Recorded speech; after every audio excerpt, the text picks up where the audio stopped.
নমস্কাৰ, আশা কৰোঁ আপোনালোক ভালে আছে।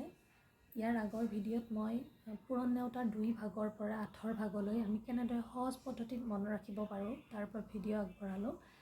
আজি মই দিব ওলাইছোঁ পূৰণ নেওঁতাৰ 9 ভাগটো। পোনপ্ৰথমে আমি এনেদৰে লিখি ল'লোঁ।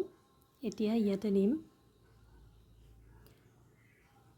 0 1 2 3 4 5 6 7 8 9।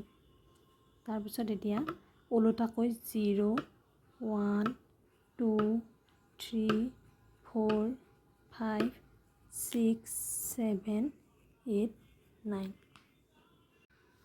9 এগুণ 9, 9 দুগুণ 18, 9 3 গুণ 27, 9 4 গুণ 36, 9 5 গুণ 45, 9 6 গুণ 54, 9 7 গুণ 63, 9 8 গুণ 72, 9 9 গুণ 81, 9 10 গুণ 90। যদি ভিডিঅ'টো চাই ভাল লাগিছে আপোনাৰ বহুমূলীয়া কমেণ্ট এটি আগবঢ়াব বুলি আশা কৰিছোঁ। ধন্যবাদ।